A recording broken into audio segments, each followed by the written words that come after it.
আজকে তো কাজে আমরা থাকি কি না থাকি, মরে কি বাঁচে তার তো ঠিক নাই। আমার মনে হয় এটা করে রাখা ভালো হবে। রাইট। হ্যাঁ, তো আমার এখানে তো কিন্তু আমি একটু অফিসে যাচ্ছিলাম, দেখলাম যে শত শত নয় হাজারের উপরে অফিস তো বন্ধ, অফিসে যাবার কোত্থেকে? আমি কার্ফিউর মধ্যে অফিস করেছি তো আগেও। অফিসে গেলে ওই যে এগুলা প্রিপেয়ার করা না, আমাদের ব্রিফিং প্রিপেয়ার করার কর্মকর্তারা সবাই থাকে, সুবিধা আর কি। এখন সবাই বাসায় বসছি, ওনারা তোমার একটা কাজ করো, ওই হোটেল ওয়েস্টিনেই চলে যাও, ওখানে বসে সব কাজ করো। সেটা করা যায়। রাইট। হ্যাঁ, সেটা করে নেওয়া ভালো। আমি একমত। রাইট। জি, ওখানে যাও, বল যে আমরা এখানে আসছি, এখানে বসে কাজ করি। ঠিক আছে, ওকে। কারণ এই কারফিউ টাফিউ দিয়ে এরা কিছু করতেছে না। কালকে খালি লম্বা লম্বা কথা বলে গেছে। আমি দেখছি, আমি কিন্তু ঠিক করছিলাম যে আজকে যাবো রাষ্ট্রপতি, কারণ সব লিখে থেকে সব রেডি করছি। এইভাবে মানুষ মায়ের থাকার কোনো মানা হয় না। ইমার্জেন্সি দিয়ে লাভ হবে কি? ওই তোমার যেটুকু রোল ওইটুকুই তো, বেশি হয় না।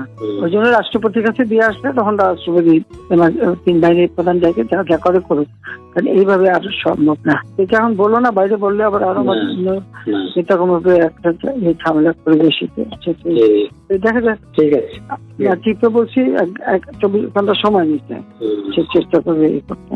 দেখা যাচ্ছে সময় নিচ্ছে, সময় দিতে হয়। বলেছে আমি কিন্তু থাকবো না, সোজা কথা আর না, অসম্ভব এই দেশে আর না। ঠিক আছে।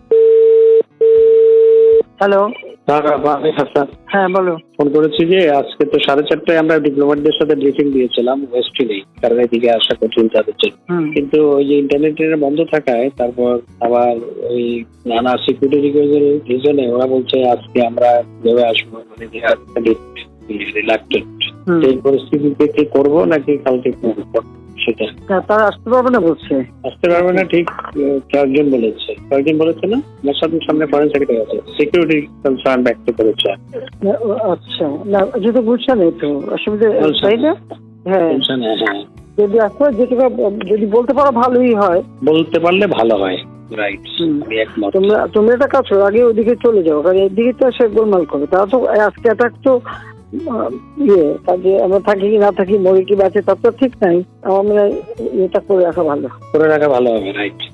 হ্যাঁ, তো আমার এখানে তো কিন্তু আমি একটু অফিসে যাচ্ছিলাম, দেখলাম যে শত শত নয় হাজারের উপরে অফিস তো বন্ধ, অফিসে যাবার কোত্থেকে? আমি কার্ফিউর মধ্যে অফিস করেছি তো আগেও।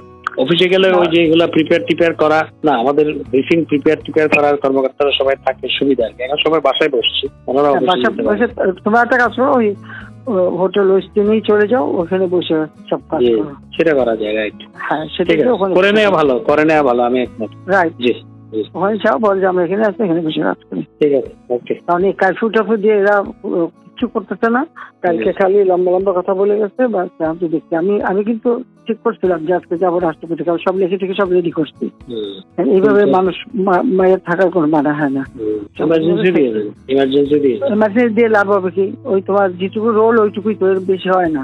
ওই জন্য রাষ্ট্রপতির কাছে দিয়ে আসলে তখন রাষ্ট্রপতি 3 বাহিনীর প্রধান যাকে যা করে করুক, কারণ এইভাবে আর সম্ভব না।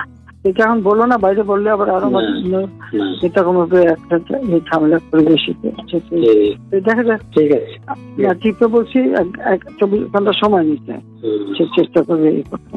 দেখা যাচ্ছে সময় নিচ্ছে, সময় দিতে হয়। বলেছে আমি কিন্তু থাকবো না, সোজা কথা আর না, অসম্ভব এই দেশে আর না। ঠিক আছে, এটা আপনি নেতা কর্মীদের কিচ্ছু রাখতেছে না। প্রত্যেক জায়গায় সবার ঘর বাড়ি ছোট যে কি এগুলি জানো ব্যাপারে, বাবা নখারিতে ফোন করছে, কানপটে দিয়ে দিয়ে সব বাড়ি করাই দিচ্ছে। আর ডোনাল্ডো আমার সাথে 4টার সময় কথা বলতে চাইনি, 4টায় ব্রিফিং দিয়েছি। কথা বললে বলুক কি বলে শুনি। আচ্ছা, ঠিক আছে, ওকে।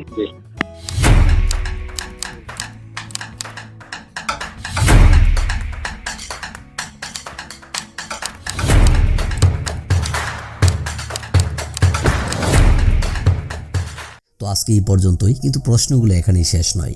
এই দেশ, এই রাজনীতি, এটা আমাদের সবার। আপনি, আমি, আমরা সবাই মিলে গড়ে তুলব সচেতনতার একটা মঞ্চ। আপনার ভাবনা, আপনার চিন্তা এবং আপনার মতামত আমাদের দরকার। তাই কমেন্টে লিখে জানান এই মুহূর্তে আপনি কি ভাবছেন এবং আপনি কোন দিকে তাকাচ্ছেন। রিপাবলিক অ্যান্ড পলিটিক্স কেবল খবর বা বক্তব্যের জায়গা নয়, এটা একটা ভিন্ন মতের প্ল্যাটফর্ম। এখানে প্রশ্ন করার সাহস আছে, সত্যের পেছনে ছুটে চলার স্পর্ধা আছে। চ্যানেলটি ভালো লাগলে অবশ্যই সাবস্ক্রাইব করে পাশে থাকুন, কারণ একটা ক্লিকেই হতে পারে হাজারো অন্ধকার ভেদ করে আলো খোঁজা শুরু। ফিরছি পরের পর্বে আরও খোলামেলা বিশ্লেষণ নিয়ে। সে পর্যন্ত সবাই ভালো থাকুন, সুস্থ থাকুন। আল্লাহ হাফেজ।